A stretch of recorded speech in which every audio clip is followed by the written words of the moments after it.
Bonjour les amis de Dieu. Le choc de la foi en question, le scandale de la vérité libératrice. Nestor Flavien Renaissance à Thion, spécialiste en coaching biblique, accompagnateur mental et spirituel, animateur du psychisme humain, réveilleur de la conscience chrétienne. Le faible existe-t-il? Voilà ce que je nous propose. Le faible existe-t-il? On parle du faible et du fort dans la Bible. Et Dieu conseille que le faible dise « Je suis fort ». Alors on va chercher à comprendre si le faible existe. Qui est le faible? Qui est le fort? Quel est le contexte qui amène tout ça? Et ce que nous pouvons tirer pour notre foi, pour nous-mêmes. Le faible, c'est celui qui est sans force. C'est celui qui manque de force. C'est celui qui manque de vigueur. C'est celui qui manque d'entrain. Celui qui manque d'élan et même d'émotion. On trouvera le contraire chez le fort, qui est le contraire de faible. La force y est, l'énergie y est, le courage y est, et il se suffit. Il peut se maintenir. Alors ces deux catégories sont en train de cacher quelque chose. Qu'est-ce qu'elles cachent? Le faible se laisse influencer par quiconque. Il a peur parce qu'il se sent faible, parce qu'il se définit faible, parce qu'il se voit faible. S'il se voit faible, c'est par rapport à un fort. Alors s'il trouve fort devant lui, il a peur. Il a peur avant que le fort n'arrive. Il est donc influençable, timide, peureux. Et vous comprenez que dans ces états, l'homme ne peut rien. L'homme ne peut rien. Je ne sais même pas si on peut définir l'homme avec ces états. Par contre, si l'autre se laisse influencer, si l'autre est influençable, le fort influence. C'est lui qui influence. C'est lui qui donne la leçon. C'est lui qui fait déterminer les choses. C'est lui qui décide. C'est lui qui oriente. Parce qu'il est à l'aise. C'est lui qui suit son chemin. C'est lui qui fait la part des choses. Parce qu'il se possède. Parce qu'il se suffit. Pas l'autosuffisance orgueilleuse. Non. Il se définit comme quelqu'un qui est équilibré. Il fait confiance. C'est cela. Alors, il va falloir maintenant que les deux concepts sont éclairés. On va essayer de voir aussi ce que Dieu veut dire, parce que ce n'est pas évident. La clarification de la conscience divine. La recommandation que le faible dise « Je suis fort ». Quel est le contexte qui a amené à tout ça? Nous sommes dans Joël 3, 10. Faisons attention. Certains recueils mentionnent 4, 10. Je ferme la parenthèse. Il s'agissait de la préparation de la guerre. Tout ce qui est outils agricoles, Dieu demande de les transformer en armes. On verra exactement le contraire dans Ésaïe. Exactement le contraire. Ici, il s'agit de la préparation à la guerre. Alors, les roues, les coucoupes, les faucilles, tout ce que vous avez, transformons ça en matériel de guerre. Transformons ça en armes.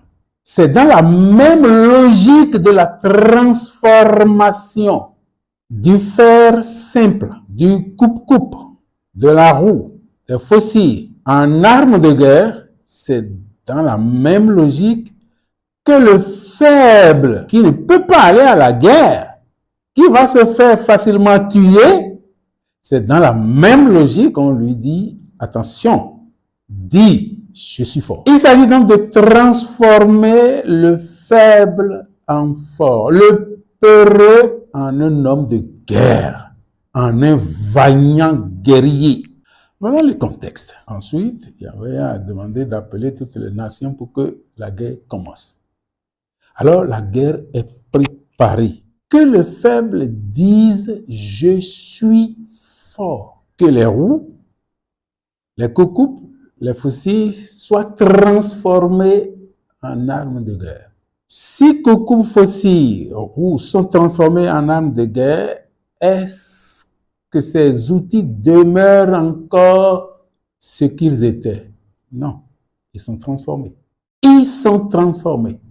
Avant, on a des outils agricoles.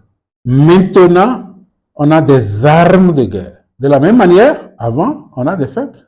Maintenant, on a des forts. Alors, suivons la pédagogie divine. En disant, en donnant cette injonction que le faible dise « je suis fort », Dieu procède par élimination négative. Il commence par éliminer. Et ce n'est pas une élimination pour élimination. Il n'élimine pas le faible. Non.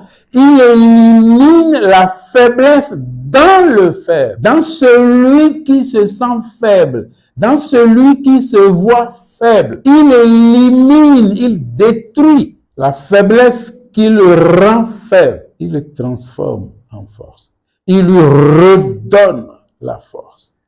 Il le conduit sur un autre chemin, sur le chemin de la force. Un peu comme la brebis blessée que Dieu a amenée pour soigner, à qui il a redonné vie. Elle est redevenue tout beau, elle est redevenue toute belle, toute forte, toute puissante. Ce qui est éliminé, c'est la faiblesse. Non pas la personne du faible, mais ce qui le rend faible. Que le faible dise « je suis fort ». Au deuxième niveau, quand on suit bien, on voit à l'intérieur de cette injonction que le faible est un fort mal perçu. Que le faible est un fort mal perçu. Nous voyons le cheminement. Si le faible est un fort mal perçu, on peut se demander, est-ce que le faible existe en réalité? Celui qui se perçoit comme faible se perçoit à tort, se lie à tort. Et c'est pourquoi Dieu lui demande, tais-toi, tu n'es pas faible, dis plutôt, je suis fort. Et la force que tu as perdue te reviendra. La force est en toi, elle est cachée. Et la faiblesse que tu n'es pas, c'est ça que tu ressens. Alors, dépêche-toi de dire, je suis fort, et tu feras appel justement à cette force que tu vas gagner. Que dire pour conclure? On voit bien dans tout le processus, depuis le début jusque-là, que chaque question, que chaque injonction de Dieu, que chaque explication donne véritablement à voir que celui qu'on appelle faible n'existe pas en réalité. Que celui qu'on appelle faible n'est qu'un fort mal perçu. Et si Dieu ordonne de prononcer « je suis fort, je suis fort, je suis fort », c'est le vrai nom. C'est la vraie attitude de celui qui se sent faible, de celui qui se lie faible. Dieu lui donne d'appeler, de faire surgir ce qu'il est réellement pour devenir ce qu'il est réellement. C'est une méconnaissance d'identité, en fait. Ce faible-là, celui qu'on appelle faible, ou celui qui se voit faible méconnaît son identité première. Et Dieu est en train de rétablir cette identité en lui demandant, non, prononce le contraire. Programme, dis de belles paroles sur toi-même, appelle la force sur toi-même et tu deviendras force. C'est ça que le faible dise, je suis fort. En définitive, est-ce que le faible existe? Le faible existe-t-il? Non. Le faible n'existe pas. Parce que Dieu ne peut pas créer le faible. Dieu ne peut pas créer le faible. Dans le processus de la compréhension de soi, à un moment donné, le fort qu'il était a commencé par se sentir faible, par se lire faible, par se concevoir faible, et il croit qu'il est faible.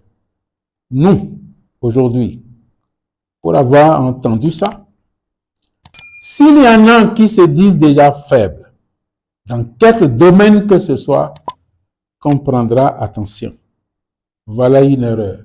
Il commencera par programmer le contraire et le contraire lui sera donné. Et il peut passer du faible au fort, du pauvre au riche, du malade entre griffes à la personne saine. Merci beaucoup à vous, comprenne qui pourra.